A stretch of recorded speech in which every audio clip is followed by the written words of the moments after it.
परमात्मा पाप कर्म दंड को भी काट सकता है।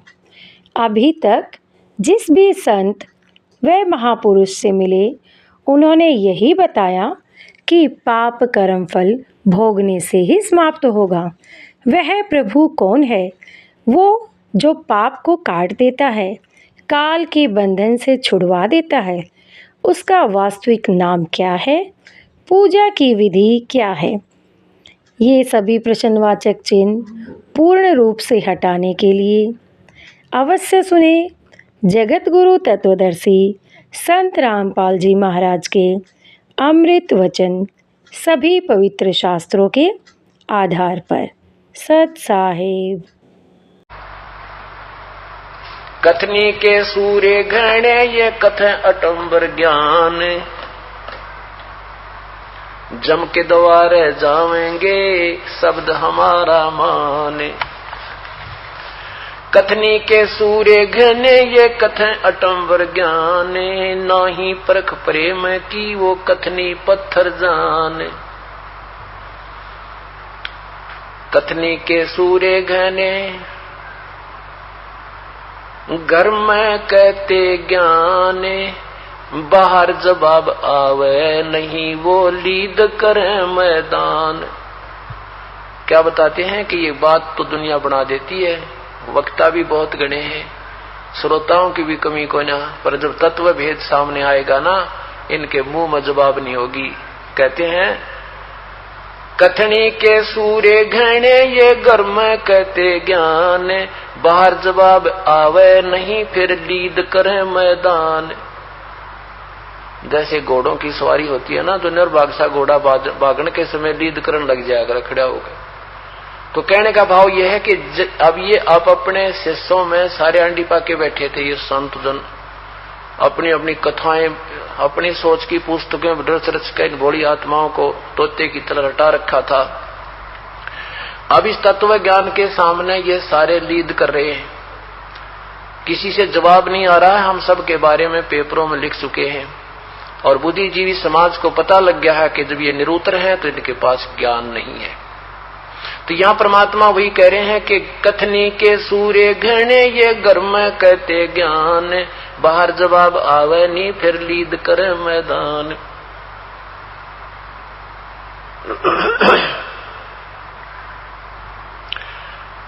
गरीब कथनी केला वृक्ष है थोथा थूक बिलोवे, जिस पेड़ सतगुरु गए वो मगली जय जोए। जागर तो करनी नहीं वो काहे खट्टा खाही, करत नहीं किसान की वो पर घर मांगण जाही। क्या कहते हैं कि जिस के पास वास्तविक साधना भक्ति करनी बिन क्रियाएं सत भक्ति की साधना ठीक नहीं है, वो करते भी नजर आ रहे हैं फिर भी उनको राहत नहीं। जैसे आप किसी भी पंथ के शिष्यों से मिल लीजिए और वो उन गुरुओं से उपदेश भी लिए हुए हैं, फिर धोखा पूजी भी कर रहे हैं, देवी देवताओं की पूजा भी कर रहे हैं, श्राद्ध व्रत भी निकाल रहे हैं, तीर्थ व्रतों पर भी खूब घूम रहे हैं, क्योंकि उनकी जो करनी है उससे उन्हें कोई लाभ नहीं हो रहा। कि करत नहीं किसान की वो पर घर मांगन जा, जिनके पास स्वयं साधना ठीक नहीं है वो भिखारी ही हुआ करते हैं। कि मानुष जन्म दुर्लभ है ये मिले न बारंबार, तरवर से पत्ता टूट गिरे वो बोर न लगता डारे। कि ये मानुष शरीर जिसको पाकर तू परमात्मा भूल चुका है, ये तो ऐसा है जैसे वृक्ष से पत्ता टूट के गिर जावे, उसके उपरांत वह पुनः स्थापित नहीं होता। एक बार आपके इस परिवार से संस्कार समाप्त हो गए, आप दोबारा इसी शरीर में इस परिवार में दोबारा नहीं आ सकते। इसलिए उस परमेश्वर की याद करो, परमात्मा को मत भूलो। परमेश्वर के भूल जाने से जीव बहुत दुखी होता है। क्या क्या बताते हैं। नर सुन रे मूड गंवारा, भाई राम भजन तत्सारा। नर सुन रे मूड गंवारा, ये राम भजन तत्सारा। अरे नादान प्राणी मनुष्य शरीर पाकर परमात्मा को भूल रहा है। केवल परमात्मा का भजन ही तेरे जीवन का सार है, ये एक निष्कर्ष है। क्या बताते हैं। राम नाम निज सारे है, राम नाम निज मूले। राम नाम सौदा करो, राम नाम ना भूले। खान पान तो को दिया, उदर बीच अनुपाने। ती समर्थ की बंदगी अब भूल गया शैताने। कि जिस परमेश्वर ने मां के पेट में भी तेरी परवरिश की, सारी व्यवस्था तेरी कर रखी थी। तेरे आने से पहले भी परमात्मा ने तेरे पूरे जीवन का पूर्व निर्धारित व्यवस्था करके आपको दिया हुआ सारा संस्कार है। यहां आकर के आप परमात्मा को भूलकर स्वयं सियाने बन जाते हो। अपने प्रयत्न से तुम सेठ बनना चाहते हो और उसे ना बनने के कारण फिर लूट खसोट करते हो, मिलावट करते हो, किसी की आत्मा दुखाते हो, चोरी करते हो। ये मां पाप के भागी बन जाते हो और संस्कार से ज्यादा आप प्राप्त नहीं कर सकते। मान लीजिए आपने कोई 2 लाख रुपए कमा भी लिए इधर उधर करके, झूठ कपट बोल के, फिर मनमाना 4 लाख का घाटा हो जाए। वो 2 लाख भी गए और 2 लाख और गए, और वो पाप जो कमाए थे, जो पाप इकट्ठे हुए थे, उन माया के इकट्ठे करने में झूठ कपट बोल के, वो आपको ज्यों के त्यों बैलेंस रह गए, वो तो आपने भोगने पड़ेंगे और पैसा रहा नहीं। इसलिए क्या बताते हैं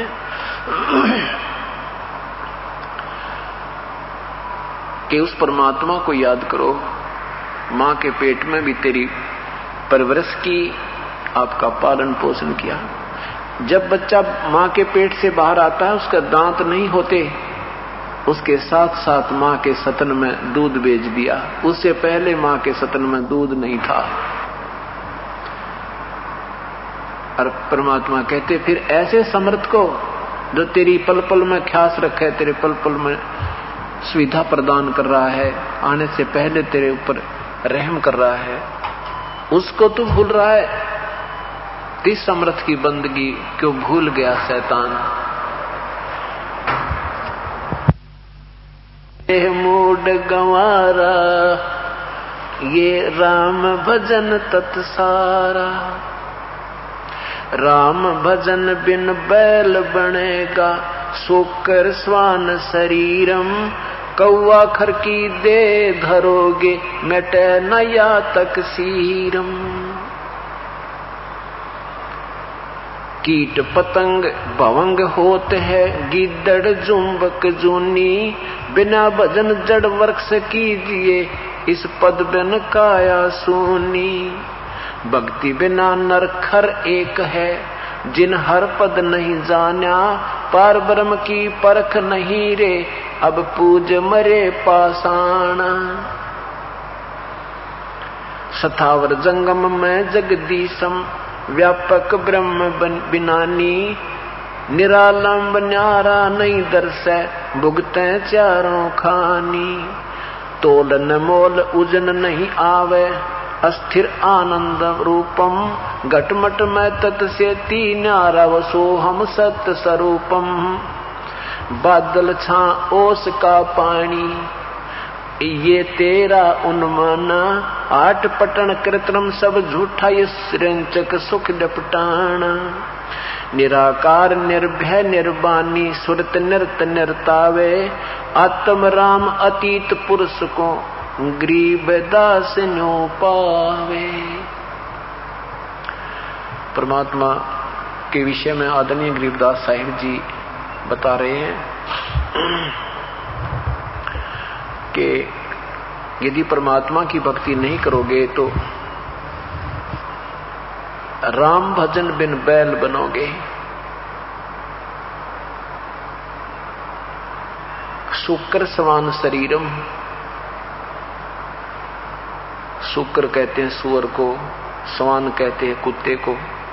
ये योनियां तुझे भोगनी पड़ेंगी। और फिर क्या बनोगे? कौवा खर की दे धरोगे, मिटे ना ये तकसीरम। कौवा, फिर खर गधा बनोगे। ये दुख तुम्हारे समाप्त नहीं होंगे यदि आप परमात्मा की भक्ति विधिवत नहीं करोगे। इसमें बहुत ही गहरा जो है ना ज्ञान दिया है। क्या बताते हैं? भक्ति बिना नर खर एक है, जिन हर पद नहीं जान्या। पूर्ण ब्रह्म की परख नहीं रे, पूज मरे पाषाण। के बिना भक्ति तो भाई आदमी में और गधे में कभी कोई अंतर नहीं। अब पेट के लिए एक मजदूर सुबह से लेकर शाम तक खूब प्रयत्न करता है। पशु से भी ज्यादा कार्य करना पड़ता है। किसान सुबह से लेकर शाम तक बगैर लिमिट, इसका तो कोई लिमिट है कोई ना काम की। सुबह 4 बजे उठ जा, 6 बजे पहुंच जा, शाम में 11 बज जा। और पशु भी हार के बैठ जाता, पर किसान को फिर भी लगा रहना पड़ता है उसकी देखभाल में। फिर दुकानदार है, सुबह जा बैठा 8 बजे, शाम के 8 बजे तो आंख पाड़े देखे जा। यानी एक पेट के लिए हम कितनी मेहनत करते हैं। मंडी में पल्लेदार होता है, सारा दिन मनमाना 100 क्विंटल वजन इधर से उधर पटक देता है।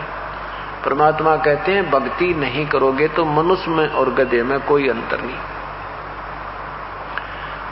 जितने भी हम ज्यादा रिस्पॉन्सिबिलिटी आती है, ज्यादा जिम्मेवारियां आती हैं, उतना ही बर्डन दिमाग पर, उसके अधिकारी पर बढ़ता चला जाता है।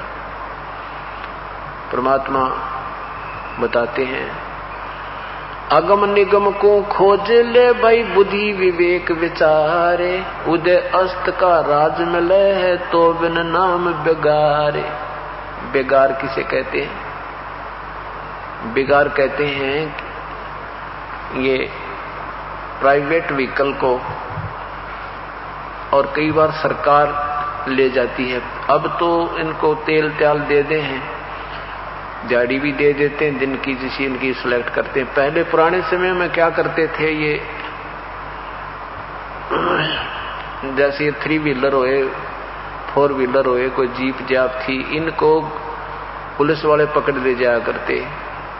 साधन थे को नहीं, इनको फिर गांव में कोई चोर चार को पकड़ने के लिए, रेड डालने के लिए सुबह ले जाते, 4 बजे बुला लेते और शाम को 10 बजे छोड़ते।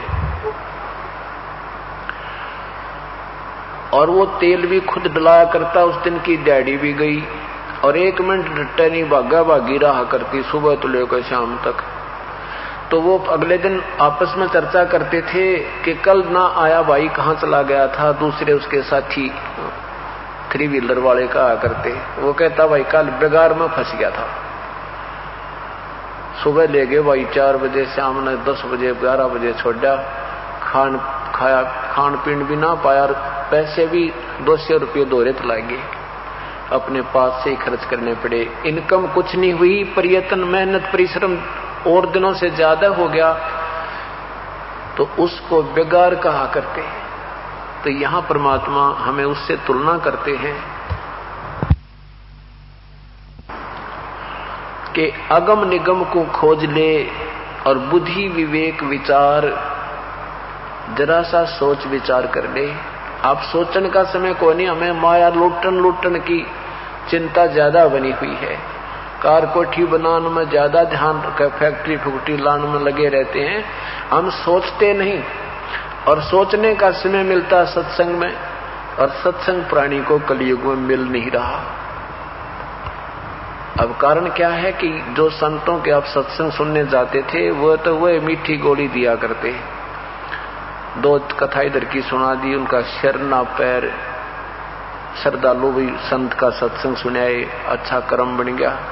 सत्संग उसी को कहते जिसमें निर्णय दिया जाता है, जिसमें शास्त्र आधार रखे जाते हैं, उसको सत्संग, सत्य के साथ साथ रहना, सत्य का आधार बनाकर चलना। तो अभी तक हमें सत्संग ही नहीं मिला था, और सत्संग में आने से ये विवेक होता है कि सचमुच ये क्या कहानी है, ये क्या जीवन है। आज हम खरबपति हैं, कल मृत्यु हो जाए फिर गदापति, कुछ भी कोई नहीं पल्ला हमारे। कल मृत्यु होते पशु बन जाएंगे। ये सारा जोड़ा जाड़ा जो सारे जीवन का प्रियतन था वो सारा का यही रह गया, और मिलना मिलाना था वो भी आप ही का पूर्व जन्म का संस्कार था, उससे कम बत्ती नहीं हो सकता। तो यहां परमात्मा याद दिलाते हैं कि मान लीजिए तुझे सारी पृथ्वी का राजा भी बना दे, पूरी पृथ्वी के राजा को और ज्यादा चिंता बन जाती है, और ज्यादा सारा दिन भागो भाग रहती है, और अंत में शरीर छोड़ जाता है। ये पृथ्वी भी यहीं रह जाती है, और सारा जीवन वो भागा दौड़ी का, वो मजदूरी जो प्रयत्न करके गया वो भी व्यर्थ जाती है, क्योंकि परमात्मा के नाम में वो समय लगाया को नहीं। इस प्रकार कहते हैं अगम निगम को खोज ले बुद्धि विवेक विचार, उदय अस्त का राज मिले तो बिन नाम बेगार। बेगार यानी व्यर्थ। परिश्रम कर लिया, आउटपुट कुछ नहीं बनी।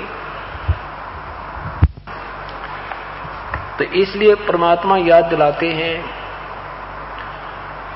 कि भक्ति बिना नरखर एक है, जिन हर पद नहीं जाना। हर पद माने पूर्ण परमात्मा की विधिवत साधना। पद के संत भाषा में 2 अर्थ होते हैं। एक तो पद होता है जैसे परमात्मा की सतिथि समझना, हर पद नहीं जाना। जैसे 3 लोक के राम हैं, ब्रह्मा विष्णु महेश, इनका यही पद है, ये इसी पद इसी कैटेगरी के राम हैं। जैसे आपने अभी राम नाम सुना है कि नर सुन रे मूड गंवारा, राम भजन तत्सारा। अब जैसे हम राम नाम लेते हैं तो राम नाम सुनते ही हमारी बुद्धि की सुई श्री रामचंद्र जी पर पहुंच जाती है, जो श्री राजा दशरथ के पुत्र थे। क्योंकि हमें दंत कथाओं के आधार पर इन्हीं को सुप्रीम पावर बताया गया, यही पूर्ण परमात्मा बताए गए। तो परमात्मा कहते हैं पहले तो तुम राम की इन कैटेगरीज को समझो, राम पद को समझो। जिन हर पद नहीं जाना, जिन्होंने परमात्मा की सतिथि का ज्ञान नहीं हुआ, वो भक्ति करते हैं तो भी विफल रह जाते हैं। 3 लोक के राम हैं, ब्रह्मा विष्णु महेश, एक एक विभाग के मंत्री हैं। एक ब्रह्मांड में इन तीनों भगवानों की एक एक विभाग की ही महिमा है, इनके ऊपर इनकी हुकूमत है, प्रभुता है। ऐसे ऐसे 21 ब्रह्मांड में इनके पूज्य पिताजी ब्रह्म, जिसे ज्योति निरंजन कहते हैं, 21 ब्रह्मांड के राम हैं। ज्योति निरंजन ब्रह्म वो भी राम है, उनकी ये पद है, उनकी इतनी महिमा है। 7 संग ब्रह्मांड के राम हैं पर ब्रह्म, जिसे अक्षर पुरुष भी कहते हैं, अक्षर ब्रह्म भी कहते हैं, वो इतना राम है। और सबसे ऊपर ओवरऑल कंट्रोलर वो पूर्ण ब्रह्म है, जो असंख्य ब्रह्मांड का मालिक है। असंख्य ओवरऑल कंट्रोलर ब्रह्मा विष्णु महेश के 1 ब्रह्मांड में तीनों विभागों पर भी वो मालिक है, वो राम है। ब्रह्म के 21 ब्रह्मांडों पर भी राम है, पर ब्रह्म के 7 संग ब्रह्मांडों पर भी वो मालिक है। और पूर्ण ब्रह्म वो खुद है ही, वो सारे ब्रह्मांडों का मालिक है। ये पद है, ये उनका पोस्ट है, उनकी सतिथि है भगवानों की। कौन कितनी पावर का है। कहते हैं जिन हर पद नहीं जाना, जिन्होंने परमात्मा की सतिथि का ज्ञान नहीं हुआ, तो वो भक्ति करके भी असफल रह जाते हैं।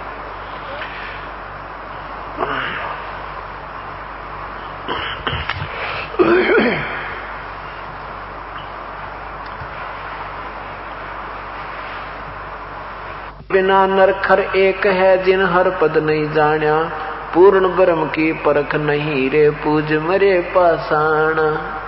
पूर्ण परमात्मा की पहचान हुई नहीं और पत्थर पूज कर मर गए।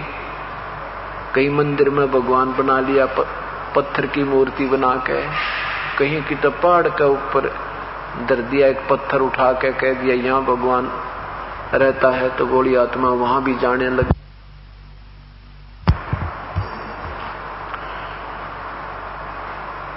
परमात्मा की महिमा का वास्तविक ज्ञान न होने से हम ज्यादा भ्रम भटक गए, और जब तक हमें पूर्ण संत नहीं मिलेगा तब तक हम ऐसे ही भक्ति करके भी अपना जीवन व्यर्थ करते रहेंगे। व्यर्थ का तात्पर्य ये है कि जैसे आपने ब्रह्मा विष्णु महेश की साधना की, उनसे जो लाभ मिलना था वो लाभ मिल गया, स्वर्ग चले गए, या विष्णु जी के लोक में विष्णु उपासक चले जाते हैं, शिव जी के लोक में शिव जी के उपासक चले जाते हैं, ब्रह्मा जी के लोक में ब्रह्मा जी के उपासक चले जाते हैं, ब्रह्म लोक में ब्रह्म साधक चले जाते हैं, और फिर उनकी जन्म मृत्यु ज्यों की त्यों बनी रहती है। वेदों में वर्णित विधि से, गीता जी में वर्णित विधि से प्रभु प्राप्ति नहीं होती, केवल आध्यात्मिक इतना ही लाभ मिलता है, सिद्धियां आ जाती हैं, स्वर्ग महास्वर्ग में उच्च पद प्राप्त हो जाता है। ब्रह्मा विष्णु महेश की साधना से विष्णु लोक, ब्रह्मलोक, शिवलोक, ब्रह्मालोक, शिवलोक जिसकी साधना के लिए वहां पहुंच गए, वहां तो उनका समय बहुत कम है। ब्रह्मा विष्णु महेश की पूजा से बहुत ही कम समय तक स्वर्ग प्राप्ति होती है, फिर तुरंत ही 84 लाख योनियों में ये भोग भोगने होते हैं। और ब्रह्म साधना से वेदों में अनुसार वर्णित विधि केवल ओम नाम के जाप को ही आधार मान के जो जाप साधना करते हैं संत जन ऋषि जन, वो ब्रह्म लोक में चले जाते हैं, और ब्रह्म लोक तक भी विनाश में आते हैं। गीता जी के अध्याय नंबर 8 के मंत्र 16 में लिखा है कि ब्रह्म लोक पर्यंत, ब्रह्म लोक तक सभी लोग पुनर्वर्ती में हैं, अर्थात ये इनके प्राणी भी जन्म मृत्यु में आते हैं, इनका विनाश होता है, ये पुनर्फिर जन्म होता है। गीता जी के अध्याय नंबर 15 के 16 श्लोक 16 में कहा है कि क्षर पुरुष ये ब्रह्म है, अक्षर पुरुष ये परब्रह्म है। इन दोनों के प्राणियों की और इन दोनों की स्थिति ये है कि इनके स्थूल शरीर नाशवान है, जीवात्मा अविनाशी होती ही है। अध्याय नंबर 15 के श्लोक 17 में कहा है कि इन दोनों से भी अलग है वो परमात्मा जिसको अविनाशी भगवान कहा जाता है, जिसको वास्तव में परमात्मा कह सकते हैं, और वही तीनों लोकों में प्रवेश करके सबका धारण पोषण करता है, वो वास्तव में अविनाशी प्रभु परमात्मा है। तो यहां परमात्मा ये बताना चाहते हैं कि ये तीनों, ये ब्रह्म, परब्रह्म और इन ब्रह्म के तीनों पुत्र, ये सभी नाशवान है, अविनाशी परमेश्वर नहीं है। अविनाशी परमात्मा वो पूर्ण ब्रह्म है, परम अक्षर ब्रह्म है, वो तीसरे नंबर का।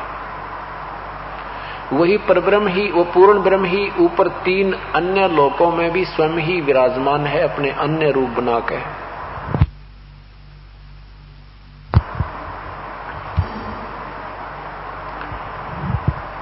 सतलोक में पूर्ण ब्रह्म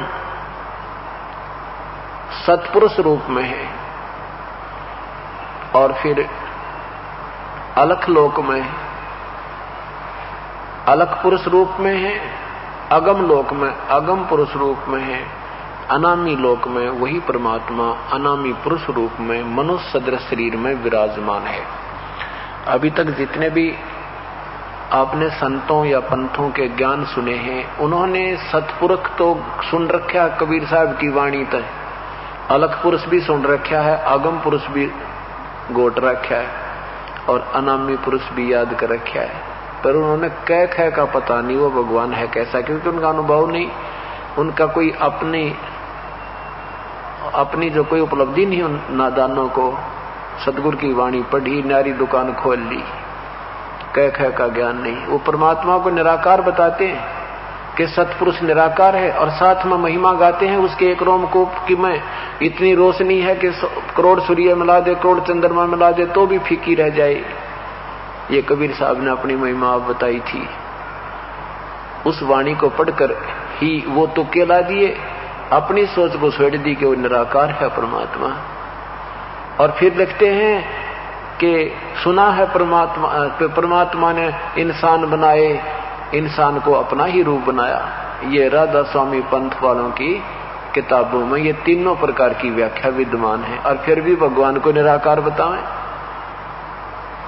यही बात बिगड़ी हुई थी कि हमें अभी तक निर्णय नहीं मिला था कि वास्तव में परमेश्वर है कौन और है कैसा, और फिर वो मिला कैसे, ये तो बाद की बातें हैं। पहले तो ये निर्णय हो कि वो कौन है परमात्मा जिसकी तरफ हम प्रस्थान करें, जिसके पाने का प्रयत्न करें।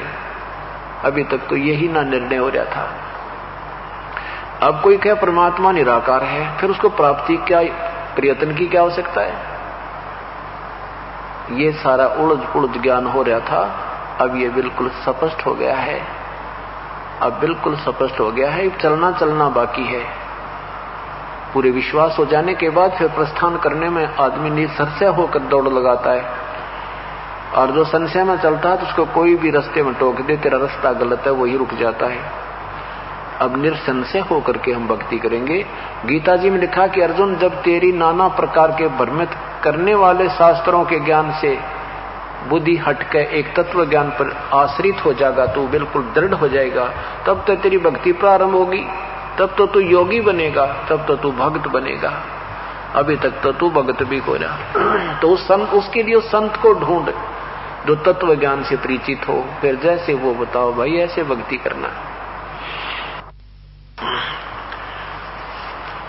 कि अब कौन से परमात्मा की भक्ति करें, हमने यही निर्णय करके चलना है, तब हम परमात्मा को चाहें भीगे और पाएं भीगे।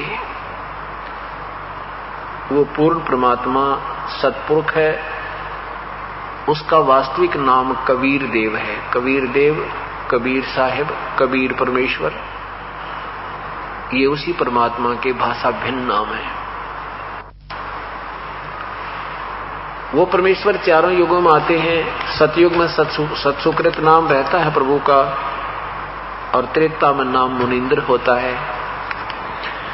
द्वापर में करुणा में नाम होता है मालिक का, यानी यहाँ लोक में युग में आने का एक नाम अलग से रख कर आते हैं, और कलयुग में वो अपने वास्तविक नाम से आते हैं, जो उनका वास्तविक नाम वेदों से, कुरान पुराणों से सबसे पहले का जो वास्तविक नाम है प्रभु का, वो कबीर है। कबीर, हम उसे कबीर कहने लगे। कबीर वो है कबीर देव, कबीर देव।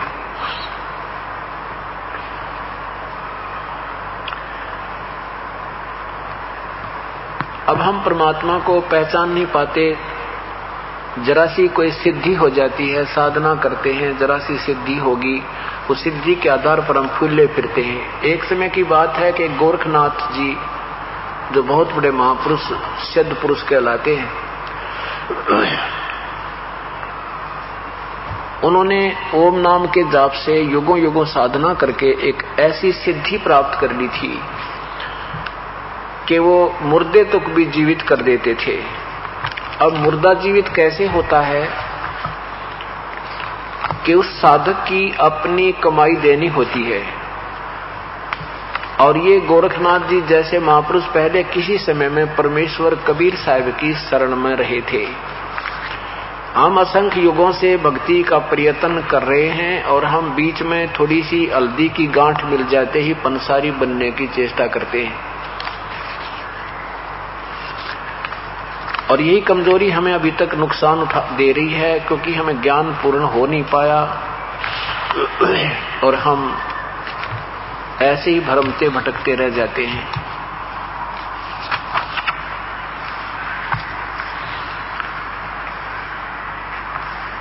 गोरखनाथ जी पहले किसी समय में परमेश्वर के बच्चे थे, किसी युग में, उस कारण से उनकी वह बैटरी चार्ज हो रही थी।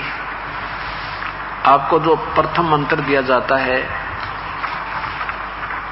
उसकी महिमा बताई जाती है कि सतनाम पालड़े रंग होरी हो, 14 लोक चढ़ावे राम रंग होरी हो, 3 लोक पासंग धरे रंग होरी हो, तो ना तुले तुलाया राम रंग होरी हो।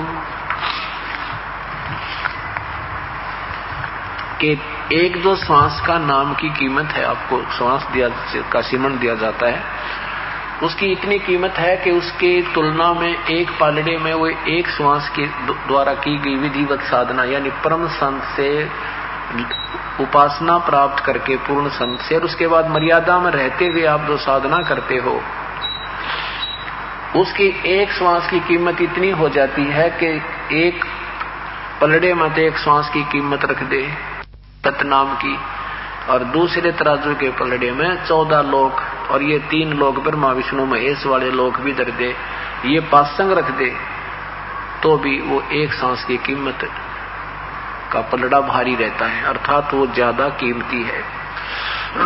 ऐसे ऐसे आप कितने सांस ले रहे हो अब दिन में, और पार ना हुए तो फिर आप पंसारी बन जाओगे अगले जन्म में। मनुष्य जन्म भी होगा, जो गुरुद्रोही नहीं होंगे उनका तय, और मनुष्य जन्म होगा तो फिर आपसे बचपन से सिद्धियां शुरू हो जाएंगी और आप भक्ति भूल जाओगे, दुनिया ने राज्यीकरण पर लग जाओगे। ये देखा है कि गांव में एक बाबा जी रहता था, बचपन में उसने ऐसा चमत्कार कर दिया, छोटा सा बालक था उसने ऐसा कर दिया, फिर वो बड़ा होकर के उसका मंदिर बना दिया, मृत्यु होगी, उसके बाद कई पीढ़ी तक उसकी पूजा में लगे रहे, और वो अपनी कमाई बर्बाद करके नादान चला गया, प्रभुता का पात्र। ऐसे ही ये गोरखनाथ जी परमेश्वर की पुण्य आत्मा थी, पहले के जन्म की, किसी जन्म की, और खूब डट कर भक्ति करके पार हुआ नहीं, बीच में कोई न कोई बाधा काल अड़ा ही देता है, इस जीव ने पार होने नहीं देता। अब ये सावधानी आपको इसलिए करवाई जा रही है कि बीमार मत खाना, ये पहले गलती बहुत हो चुकी अपने से, जिनका अभी तक खामियां न भोग रहे हैं। अब आपको सब फाउल पॉइंट बताए जाते हैं, इन तरीके से भक्ति आपका की बर्बाद होती है, इस तरह इसको बचाया जा सकता है। जो दास के वचनों को सही मान जाएंगे उनका बेड़ा पार है। जहां हम जाएंगे सतलोक में, वहां वास्तव में रहने का स्थान है, वो खाली जगह नहीं है, वहां केवल निराकार नहीं है, ये वास्तव में रहने का स्थान ही सतलोक है। ये तो हम गलत जगह कैद में डाल दिए, यहाँ पर अस्थाई ये कैद में दे दिया हमारे को, यहाँ पर ये पुनिशमेंट है अपने को। यहाँ देख रहे हैं हमने मकान बना लिया तो ओले सिर ना फोड़ेंगे, सर्दी ना सतावेगी, धूप तो बच जाएंगे, नहीं तो सारी ही आपत्तियां ऊपर ही गिर रही हैं। जो दूसरे प्राणी देख रहे हो आप, पशु हैं, पक्षी हैं, उनके बच्चे सर्दी में मर रहे हैं, खप रहे हैं, धूप में तड़फ रहे हैं, प्यास पानी मिले ना मिले, मच्छर काटे। तो ऐसे यहाँ हम पुनिशमेंट मिली हुई है। अपने को भी यहाँ क्या सुख है मनुष्य जीवन में, कोई सुखी नहीं है, बेशक चाहे ऊपर ले मनते ठीक ठाक कहता ही रहे, पर सुखी कोई नहीं है। हम सतलोक में रहेंगे, वहां उस परमात्मा के क्षेत्र में, इसीलिए ये 4 स्थान बनाए हैं। यदि आपने सतलोक में सह शरीर है, पूरा परिवार होगा आपका, आपके शब्द से उत्पत्ति होगी और वहां इतना आनंद होगा, सारे ही ठाठ हैं, खान पीन के, भगवान के वहां पर जो फल फ्रूट तेज पुंज के बने हुए, तेज पुंज के वृक्ष हैं, तेज पुंज का पानी जल है, अमृत है, और तेज पुंज के वहां पर खीर यानी दूध के बहुत बड़े बड़े सरोवर भरे हैं। यहाँ काल ने नकल की हुई है, यहाँ भी अक्षीर समुद्र है, एक दूध का समुद्र है काल के लोक में भी, उसकी डुप्लीकेट को बनाया हुआ है, और इसके और वहां के तत्वों में बहुत अंतर है। इसलिए वहां जाने के बाद फिर अपनी कभी मृत्यु नहीं होगी, कभी मृत्यु नहीं होगी, कभी वहां फिर वृद्ध अवस्था नहीं आती। युवा शरीर ही बना रहता है और वहां कोई गर्मी और सर्दी नहीं, किसी प्रकार की कोई आपत्ति नहीं, ना कोई काम। अब देखो हर इंसान चाहता है मैं कम काम करूं, सुविधा गणी हो जाए। काम तो हम मजबूरी में करते हैं, अगर बिना किए काम हमारा बात बन जाओ तो कोई कार्य नहीं करे। तो हम यहाँ क्यों ऐसा कर रखे, जैसे रिमोट लगवा रहे हैं, बैठे बैठे टीवी भी चल पड़े, वीसीआर भी चल पड़े और बैठे बैठे दरवाजे भी खुल जाए, हो सके है बिजली भी ऑन ऑफ होने लग जाए लोटे लोटे। तो कहने का भाव ये ऐसा क्यों सोच रहे हम ऐसे लोक में रहा करते जहां पर हमने कति प्रयत्न नहीं करना पड़ता था, हमारा तेज पुंज का नूरी शरीर था। वहां पर एक मनुष्य, एक प्राणी का जो शरीर की शोभा 16 सूर्य जितना तेज है, इतना सुंदर शरीर है। केवल प्रकाश नहीं, जैसे कई कहते हैं ना भाई इस भाई के शरीर में बड़ा नूर है, इस भगत के शरीर में बड़ा नूर है, बड़ी चमक है। ऐसा शरीर तो मनुष्य जैसा ही है, लेकिन उसमें से जो उसका तेज है, उसमें जो एक कांति है, वो 16 सूर्य के प्रकाश तुल्य है। इतना सुंदर शरीर प्राणी को वहां मिलेगा। तो यहां मैं जो बता रहा था आपको कि एक श्वास की कीमत इतनी है, और उस जैसे एक मुर्दा जिंदा कर दिया गोरखनाथ जी ने या किसी ने, तो गोरखनाथ जी के उतने श्वासों की, जैसे एक मनुष्य वो 20 साल रहा, 10 वर्ष रहा जिंदा हुआ, उस समय जितना उसको श्वास मिलने थे, वो गोरखनाथ जी की पूंजी जो मनुष्य शरीर उसको आगे प्राप्त होना था, वह डिडक्ट होगी, वहां से निकाल कर उसको दे दी अपनी कमाई तक। तो इसलिए आधुनिक परमात्मा कबीर परमेश्वर कहते हैं कि मुर्दे कहाँ जीवावता तो भी मुर्दा माही। गोरखनाथ को कहते हैं कि गोरखनाथ जी तू कहाँ मुर्दे जिंदा करके प्रसन्न हो रहा है, तो भी मुर्दा होगा एक दिन, तेरी पूंजी क्षीण हो जाएगी। एक समय गोरखनाथ जी आ गए बनारस में। अब ये मन में काफी शंकाएं पैदा कर देते हैं ये जो ज्ञानहीन संतों के शिष्य हैं, और जो केवल वर्तमान में यही देखते हैं कि समकालीन था या नहीं था। आध्यात्मिक मार्ग बहुत ही गहरा है, इसको समझने के लिए तत्व ज्ञान की आवश्यकता होती है। तत्व ज्ञान अभी तक इन संतों ऋषियों के पास वर्तमान में रहा नहीं, इसलिए हम हीट एंड ट्रायल मेथड पर ही संबंधित हो गए, आश्रित हो गए। आंखें देख लें और हमारी मिलती जुलती बुद्धि काम कर रही है, वहीं तक सटोरी ठीक है तो मान लेंगे, उससे अलग चलती है तो हम कहेंगे नहीं ऐसा हो ही नहीं सकता। परमात्मा के मार्ग में इम्पॉसिबल शब्द वर्ड नहीं होता, परमात्मा की महिमा में इम्पॉसिबल वर्ड नहीं होता, असंभव शब्द नहीं होता। ऐसा नहीं हो सकता, वैसा नहीं हो सकता, तो हमारी बुद्धि की कमजोरी और ज्ञानहीनता का प्रमाण है। जैसे मौला थल से जल करे और फिर थल कर देते, साहेब तेरी साहेबी मैं श्याम कहूं के श्वेत। कि वो परमेश्वर एक सेकंड में और सारी पृथ्वी का जल जल बना दे कति, और दूसरी सेकंड में ज्यों के त्यों बैठा दे, जो जहां से जैसे थे आपको पता भी ना चला, मरे थे जीवे हैं कैसे ही थे, ऐसे ही लगे जैसे सोपन में उठे हैं, और जो कहते तो आप अपने घर में जहां यहाँ बैठे होते यहीं बैठे दिखा दे। तो उस परमेश्वर की महिमा से हम परिचित हो जाएंगे, तब बात बनेगी। कैसे? एक समय की बात है, एक संत साधु, एक भक्त की झोंपड़ी, उसका घर एक पहाड़ पर था, और वो भक्त बहुत अच्छा था, कबीर परमेश्वर का साधक था, पूर्ण ब्रह्म का साधक था। वो क्या करता था कि अपनी झोंपड़ी से, अपने घर से नीचे आकर वृद्ध हो गया था, और नीचे एक तालाब भरा था बहुत सुंदर, उस पे हाथ पैर मुंह धोकर जाया करता था, स्नान कर लेता था। अब वो काफी बीमार हो गया, उठा नहीं जा रहा था। अब उसने सोचा कि हे भगवान, आज तो मैं हाथ नहीं धो सकता, मुख भी नहीं धो सकता और स्नान भी नहीं कर सकता। इतनी तड़फ बन गई कि अब क्या होगा, मैं कैसे जाऊंगा। बुखार मुझे बन गया है, शरीर बिल्कुल कमजोर हो गया है, नीचे तक मैं जा नहीं सकता, क्या होगा मेरे साथ। ऐसी पुकार करके और जरा सा आत्मा से पुकार की थी, हे प्रभु अब क्या होगा मेरा।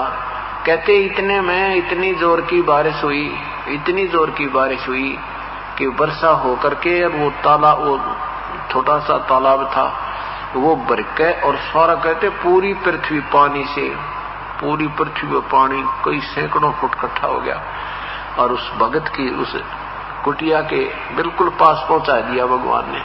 और जब उसने मुंह धोया, पानी पिया और फिर धीरे धीरे वापस कर दिया।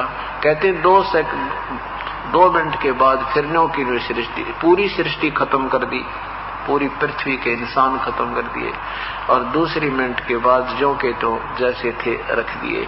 किसी को ये भी नहीं पता तुम मर गए जीव हो। तो ये जो कथाएं हैं ये परमात्मा के उच्च लेवल की बातें, हमारी बुद्धि से बाहर की बातें। प्रभु जो चाहे सो कर सकता है। 1 सेकंड में सारे ब्रह्मांडों को छू मंत्र कर दे और दूसरी सेकंड में ज्यों के नो दर दे। इसको समर्थ परमात्मा कहते हैं। तो परमात्मा की महिमा को सुनते समय मन में अविश्वास और मन गढ़ंत कहानियों की तरफ ध्यान नहीं जाना चाहिए। मन में उमंग उठे था, भगवान क्या नहीं कर सकता, परमात्मा क्या नहीं कर सकता, प्रभु जो चाहे सो कर सकता है। तो इस प्रकार हमारे अंदर फिर श्रद्धा उत्पन्न होगी। अब इन संतों ने ऐसी दंत कथा और उठपटांग ज्ञान बना दिया कि ऐसा नहीं हो सकता, ऐसा नहीं हो सकता, अब करके देखा, ये कोई बात है। अब कोई कई सूर्य बना के दिखाओ, भगवान हम नहीं मानते। तो परमात्मा ने बना दिया और फिर जरूरत पड़ेगी फिर बना देगा। 1 सेकंड में जो चाहे सो कर सकता है, इसीलिए उसको प्रभु कहा जाता है, स्वामी कहा जाता है। और जो परमात्मा पर विश्वास नहीं करते वो भक्ति योग प्राणी नहीं है। वो बेशक ड्रामा करते रहे, उनको लाभ मिला कोई ना।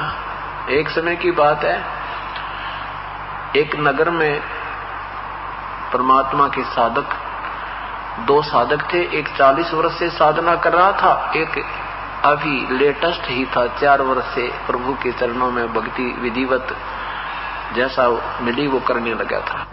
स्वर्ग से एक भगवान की चर्चा करते थे, आनंद आता था।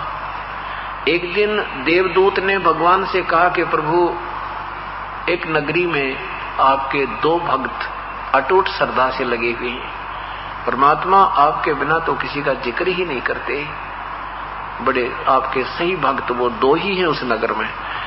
परमात्मा ने कहा ना भाई, उनमें से एक ही मेरा भक्त है, दोनों को नहीं।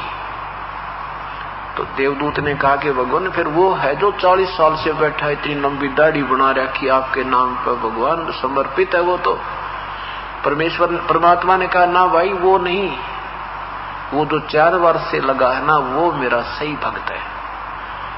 अब उस देवदूत ने सोचा भगवान के समझन में फर्क रह गया कि तय। कहने लगे जीवन उसका इधर घर है ना उर्ली साइड में, और वो इतनी बड़ी बड़ी दाढ़ी है, 40 साल से लग रहा, वो है जी आपका सही भक्त। भगवान बोले ना भाई मेरा वो भक्त नहीं है, वो दूसरा जो 4 वर्ष से लगा ना उसका इधर नगर है।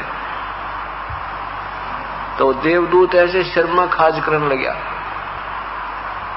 भगवान ने कहा भी क्या मेरी बात पर विश्वास नहीं तुझे? देवदूत बोला नहीं ऐसी बात नहीं प्रभु, हमारी बुद्धि छोटी है, आप जो कहो वही होगा, परंतु अब के बताऊं मालिक। उसके मन की बात जानकर परमात्मा ने कहा भाई एक काम करिए, तू प्रतिदिन उनसे 11 बजे मिलने जाता है तो आज तो 2 बजे जाना और उनसे ये पूछना, कल 2 बजे जाना, उनसे ये प्रश्न करना, वो के उत्तर दे फिर मुझे बताना। वो 2 बजे पहुंचा 11 बजे की बजाय। अब 3 घंटे लेट देर होने का कारण वो प्रथम के पास पहुंचा। उसके तो मन में नहीं थी ना, वो 40 साल से भक्ति कर रहा है, वो सही भगत है, उसी के पास चलता हूं। सबसे पहले उसी के पास गया और उसने पूछा कि देवदूत आज तो बहुत देरी कर दी, आप आते थे ना, भगवान की चर्चा होती थी, बड़ा अच्छी तरह समय व्यतीत हो जाता था। आज 3 घंटे हो गए आपकी जो ना राह जो रहा था, मैं तो आंखें फट गई आपको देखते देखते। क्या कारण हो गया, इतना देर क्यों कर दी? देवदूत कहने लगा भाई एक कमाल हो गया, और वो कमाल देख के आया मैं। क्या कमाल हो गया कि भगवान ने कमाल कर दिया। परमात्मा ने आज भाई 1 बजे एक हाथी को सुई के छिद्र से निकालना था भाई, मैं देखने के लिए रुक गया, इसलिए देरी होगी। तो उस 40 वर्ष के साधक ने पूछा फिर क्या हुआ? देवदूत ने कहा भाई भगवान ने कमाल कर दिया, सुई के छिद्र में कहना हाथी निकाल दिया। अब वो 40 साल का महात्मा बढ़ रहा था ने बोला देवदूत ऐसी झूठ बोल जो किसी का जच जा, किसी को यकीन होए है क्यों गोपोड़ पेल है, सुई के छिद्र में हाथी निकलता है कभी? क्यों भगवान के जो है ना अविश्वास और हो जाएगा लोगों को ऐसी कथा उल्टी सुल्टी सुनावे तो। अब देवदूत उसके मुंह की तरफ देख रहे, यू कल तक तो इतनी बढ़िया बात करा करता रहा, आज यू कति फ्यूज हो गया, उठ कर चाल पड़ा। भगवान ठीक है कहते तो मेरा डांगर है, इत का भगत है यो, काय का संजय भगवान की लीलाओं में तुझे अविश्वास है, तू भक्त नहीं है, उठ कर चल पड़ा। अब देवदूत ने सोचा वो 4 साल वाला के जवाब देगा, जब 40 साल के ने ऐसा जवाब दिया है, तो उसका विश्वास नहीं हो रहा था कि ऐसे ही वो घर गालेगा। अब जो ही वो दूसरे ने पूछा कि देवदूत आज तो बहुत देर कर दी, क्या कारण हो गया, स्वस्थ हो तुम? देवदूत ने कहा भाई स्वस्थ हैं, और ये कारण हो गया। आज 1 बजे भगवान ने सुई के छिद्र में हाथी निकालना था, और वो दृश्य देखने खातिर में ढुक गया। और भाई जब उन्होंने वो हाथी निकाल दिया भाई सुई के छिद्र में का भाई कमाल कर दिया, भाई अचरज कर दिया भगवान ने, सुई के छिद्र में का हाथी निकाल दिया। तो 4 साल वाला भक्त कहता है कि देवदूत ये भी कोई अचरज की बात है भगवान के लिए, भगवान काट दे सारी पृथ्वी ने छिद्र के अंदर थे, कमाल कर दिया आपने, उसके लिए क्या अचरज है? हमारे जैसे बुद्धिहीनों के लिए अचरज हो सकता है, परमात्मा जो चाहे सो कर सकता है। अब देवदूत ने 4 साल के भगत को सीने से लगाया। 4 साल आयु नहीं थी, यानी 4 वर्ष से साधना करने लगा था। सीने से लगाया ने बोला धन है तेरे माँ बाप ने जिससे जन्म लिया, वो तो जमा बैल बैठा है, उसने तो 40 साल खो दिए डकुडने ने। जो भगवान पर अविश्वास करते हैं, परमात्मा की महिमा में जिसको विश्वास नहीं होता वो भक्त नहीं, वो तो ड्रामा कर रही। अब क्या कारण है कि हमने परमात्मा के मार्ग में ब्लाइंड फेथ करना होता है, अंधविश्वास, और उस अंधविश्वास का नाजायज फायदा ये उठाएंगे कौन? ये नकली संत। अब भक्तजन तो उसी अंधविश्वास से इनके पास पहुंच गए पूर्ण संत जान मान के, और ये थे दीपक, जैसे पतंग जाते हैं दीपक के ऊपर, एक शीतल वस्तु मान के, एक प्यारी वस्तु समझकर वो पड़ते जला दे फूंक देते हैं। इन संतों के भक्तों के फूकने का तरीका बहुत मीठा है, स्लो पॉइजनिंग जैसा है। अब ये ऊपर तो मीठे बोलते दिखे पर जीवन बर्बाद कर जाते हैं, न इनके पास भक्ति है, वास्तविक ज्ञान नहीं, और मनुष्य से अनमोल मनुष्य जीवन को इन्होंने खो दिया। ए भगवान, तो ये हम जाते तो इनके पास संत समझ गए, ये थे असंत, ये तत्व ज्ञान से अपरिचित थे, शास्त्र विरुद्ध साधक थे। पवित्र गीता जी के अध्याय नंबर 16 के मंत्र 23-24 में लिखा है कि जो शास्त्र विधि को त्याग का मनमाना आचरण अर्थात मनमानी पूजा करते हैं, शास्त्र के विरुद्ध साधना करते हैं, उनको ना कोई गति होती, ना कोई सुख मिलता, ना ही उनका कोई कार्य सिद्ध होता, अर्थात सब व्यर्थ है। इसलिए अर्जुन, साधना करने के लिए के निर्णय करने के लिए तुझे कर्तव्य और अकर्तव्य की जो काम करने चाहिए, साधना भक्ति की जो क्रियाएं करनी चाहिए और न करनी चाहिए, उनके लिए शास्त्री गवाह है तेरे लिए, और किसी की दंत कथा पर विश्वास मत करना।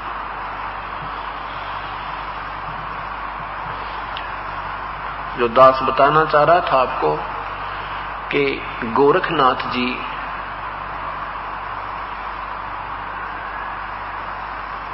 बनारस में श्री रामानंद, स्वामी रामानंद जी जो कबीर साहब के मुंह बोले गुरुदेव थे, औपचारिक गुरुदेव थे, उनसे चर्चा करने के लिए आ गए, क्योंकि श्री रामानंद जी ने वहां पर 1400 ऋषि प्रचारक बना रखे थे। वैष्णव परंपरा का उत्थान हो रहा था, नाथ परंपरा पतन की तरफ चल रही थी। तो ये बेशक शरीर छोड़कर चले जाते हैं, सिद्धि प्राप्त करके स्वर्ग में स्थान भी प्राप्त कर लेते हैं, लेकिन इनकी आस्था यहाँ जैसे पितरों की अपने वंशजों में, अपने वंशजों में, और ऐसे भूतों की अपने परिवार में, ऐसे ही इन संतों की भी फिर अपने ग्रुप में ज्यों की त्यों आस्था बनी रहती है। और इन अपनी कमाई करके स्वर्ग चले जाते हैं। स्वर्ग से जब चाहे आकर के ये मनुष्य शरीर धारण जो का त्यों करके यहाँ प्रकट होकर अपना कार्य कर जाते हैं। तो ऐसे गोरखनाथ जी वैसे तो बहुत पहले हुए थे, लेकिन ये एक सिद्धि, एक मुक्ति होती है जैसे 4 मुक्तियों में, तो इनमें कोई सी भी एक मुक्ति जिसको प्राप्त है, वो व्यक्ति जब चाहे यहाँ उसी रूप में या दूसरा रूप बनाकर अपने मनुष्य शरीर में यहाँ आ जाते हैं और फिर सह शरीर वापस ले जाते हैं, फिर आ जाते हैं। हम उनको पहचान नहीं पाते, क्योंकि हमने तो उनके चित्र बना रखे काल्पनिक, उनका शकल कुछ और होती है। तो वहां जब यहाँ आते हैं हम पहचान नहीं पाते ये गोरखनाथ है या कोई और बाबा जी है, वो होते हैं वही संत। जैसे हम कथाएं सुना करते कि एक समागम हो रहा था, वहां पर गोपी चंद भर्तरी आ गए। गुरुजी ने थोड़ी ही देर के बाद बताया कि ये तो यहाँ 2 बैठे थे। बताऊं कौन थे? ये गोपी चंद भर्तरी थे। जाकर देखा ना पाए। तो ऐसे ये जब चाहे आ सकते हैं, जब चाहे अपने लोक में जा सकते हैं। जैसे सुखदेव ऋषि को स्वर्ग से बुलाया गया था राजा परीक्षित को उपदेश और कथा सुनाने के लिए, ऐसे ही सुखदेव ऋषि आए थे चरणदास जी को नाम देने के लिए। चरण सिंह ये नहीं जो व्यास वाले नहीं, एक वैष्णव परंपरा के महात्मा दिल्ली में चरणदास हुए हैं, उनको भी सुखदेव ऋषि ने आकर के उपदेश दिया था और वो अपनी वैष्णव परंपरा चलाई थी। उसी वैष्णव परंपरा में आगे चल के नित्यानंद जी गुमानी दास वैष्णव के शिष्य हुए थे। तो ये कथाएं हैं, ये इतिहास है इस अध्यात्म का। इससे परिचित होकर ही हम भक्ति करेंगे। भक्ति करना और ये कह देना राम नाम जप लो भाई, मैं नाम दे दूंगा तुम भज लो, ये तो 2 अक्षर की बात है। लेकिन उस नाम पर डटे रहना, उसके से डगमग ना होने के लिए ये सब ज्ञान सुनाया जाता है। ये एक डोर बनाई जाती है, एक बाड़ बनाई जाती है इस भक्ति रूपी खेती को सुरक्षित रखने के लिए। तो गोरखनाथ जी ने आकर के अपनी नाथ परंपरा को बढ़ावा देने के लिए रामानंद जी को ललकारा, स्वामी रामानंद जी को ललकारा और कहा कि मेरे साथ गोष्ठी कर, क्योंकि परमात्मा के ज्ञान से आम व्यक्ति से अधिक गोरखनाथ बहुत ज्यादा परिचित थे और उनको अपने ज्ञान का अभिमान था और साथ में फिर सिद्धि थी। और वो दोनों अभिमान गोरखनाथ में प्रवेश थे और यही जीव के नुकसान का मूल कारण होता है। भक्ति का सबसे बड़ा दुश्मन अहम है जीव का, किसी प्रकार का भी हो जाइए, किसी प्रकार का, उसी दिन आपकी भक्ति अक्षीण होने लग जाएगी। तो क्या हुआ कि गोरखनाथ जी ने कहा कि मेरे साथ रामानंद चर्चा करे और जो हार गया गोष्ठी में शास्त्रार्थ में वो जीतने वाले का शिष्य होगा तथा सारे उसके शिष्य भी उसी परंपरा में लीन कर दिए जाएंगे, उनको डिजोल्व कर दिया जाएगा। अब रामानंद जी को पता था कि ज्ञान तो चलो हम भी कहेंगे गोरखनाथ, ज्ञान में तो हम नहीं जाने देंगे गोरखनाथ को, परंतु उसके पास सिद्धि है और लोग ड्रम में देखकर खुश होते हैं। और शास्त्रार्थ का फैसला कैसे होता था? श्रोतागण सुनते थे, 2 जने बैठ जाते थे, 2 भक्त, 2 संत, 2 ऋषि आपस में चर्चा करते थे और फैसला था उन श्रोताओं के हाथ में। जो ताड़ी जिसकी घड़ी बजा दे वो विजयी हो जाता। और भले ही उनको कुछ पता नहीं ये बोल क्या रहे हैं या कह क्या रहे हैं, कोई ज्यादा संस्कृत बोल देता वो प्रशंसा का पात्र हो जाता, विजयी हो जाता।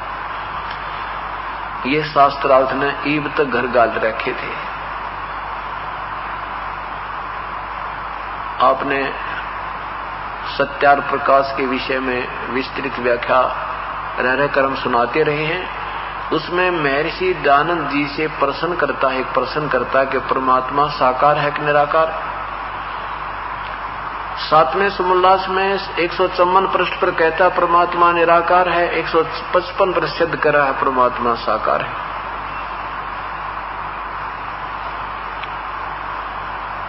यानी ऐसी ऐसी बिल्कुल बेतुकी बातें उस सत्या प्रकाश में घुसेड़ रखी हैं, लेकिन संस्कृत बोलना जाने था, लोगों ने ताड़ी पीट दी, वाह महर्षि हो गया। और सारी ओठ पटांग बातें, सारी निराधार बातें वेद के विरुद्ध लिख रखी। तो ऐसे इनका तुक्का न्यों लगा रहा इन संतों और ऋषियों का। और परमात्मा आए थे, कबीर परमेश्वर आए थे, वही तत्व ज्ञान जो आज दास बता रहा है, उन्हीं की दी हुई ये कथाएं सुना रहा हूं, उनके द्वारा जो मालिक ने मेहर बख्शी थी अपने समय में।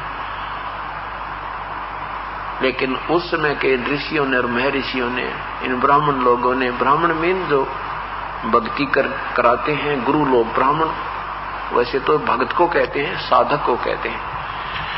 और फिर इनको पदवी दे दी जाती है गुरु पद की कि यही शिक्षक हैं, यही हमें भक्ति मार्ग बताएंगे, इसलिए वो गुरु पद पर आ गए थे। उनको ज्ञान था नहीं शास्त्रों के विषय में, और परमात्मा को कहा ये तो मूर्ख है, ये क्या जाने वेदों के बारे में, ये क्या जाने संस्कृत गीता जी के बारे में, क्या जाने ये पुराणों के विषय में, ये झूठ बोलता है, ये कहीं नहीं लिखा ब्रह्मा विष्णु महेश नासवान है, ये तो अजरो अमर है, सर्वेश्वर है, महेश्वर है। ठीक है, हमारे पूर्वज बोले बाले थे, उनको ज्ञान था नहीं, उन्हें सोचा भी ये ऋषि जी तो वेद संस्कृत जानता है और शास्त्र भी संस्कृत में है, और हमारे गुरु जी कबीर परमेश्वर ये तो अशिक्षित है, ये वेदों के विषय में तो नहीं जानते होंगे। यह बात न्यों बिगड़ी रही। और परमात्मा क्या कहते हैं, वेद हमारा भेद है और मैं वेद में ना, और जिस वेद से मैं मिलूं वो वेद जानते ना। वेद तो मेरा ही गुणगान कर रहे हैं। अब चारों वेदों में कबीर साहब की महिमा ने ठोक कबर रखी है। पूर्ण परमात्मा कबीर है, ब्रह्मांडों का रचनहार कबीर है, सारे दुखों का निवारण करने वाला कबीर है। वो जब चाहे आ जाता है, वो सह शरीर है, उसका नाम कबीर है। तो गोरखनाथ जी ने जब ये प्रचार अपना जो सूचना भेजो कि भाई ये तो सिद्धि दिखा देगा, लोग ताड़ी पीट देंगे और ये तो बात बिगड़ेगी, चिंतित हो गए। उसी समय परमेश्वर कबीर साहिब अंतर्यामी अपने गुरुदेव के पास पहुंच गए और पूछा, गुरुदेव क्या बात है, शरीर स्वस्थ है क्या आपका? परमेश्वर स्वामी जी ने कहा कि भगवान शरीर तो स्वस्थ है, पर एक सिर दर्द पैदा हो गया। एक गोरखनाथ आया है, एक नाथ जी आया है, जब तक ये ना पता था ये गोरखनाथ है। एक नाथ जी आया है, बड़ा सिद्धि युक्त बताते हैं, और उसने ऐसे ऐसे ललकारा है, वो जाते ड्रामा दिखा देगा, लोग ताड़ी पीट देंगे और भैया आपा ने हरा देंगे। परमेश्वर ने कहा, कोई बात नहीं स्वामी जी, वैसे तो आपका जो आज्ञा हो वैसे करेंगे, चलते हैं देख लेंगे। और संत तो आरे भी अच्छे, कम से कम को ज्ञान चर्चा होगी, कोई भगत तो सुन लेगा ज्ञान चर्चा को। तो परमेश्वर की ये बात सुनी तो स्वामी जी को हिम्मत होगी कि जब कबीर साहब ने ये बात कह दी तो बात कुछ और बनेगी। चल पड़े। अब क्या था, इधर रामानंद, एक तरफ तो रामानंद जी का आसन, एक तरफ गोरखनाथ जी का आसन। और गोरखनाथ जी ने एक त्रिशूल गाड़ रखा 6.5 फुट का, वहां आपके अपने पास त्रिशूल होता, ऊपर से 3 तीर जैसे 3 ऐसे सिरे से होते हैं, उसके नीचे से एक लोहे का पाइप सा होता है, नीचे भाले तुल होता है, उस भाले को तो जमीन में गाड़ देता है, ऊपर से 3 ऐसे खूंटी सी होती है, तीर तीर की तरह, उसको त्रिशूल बोलते हैं। माया का संसार है, कदम कदम पर धोखा है, शरण ले लो सतगुरु की, यही सुनहरा मौका है। ऐसे ही आध्यात्मिक वीडियो देखने के लिए हमारे चैनल को सब्सक्राइब करें। बोलो बंदी छोड़ सतगुरु रामपाल जी महाराज की जय। सत साहिब।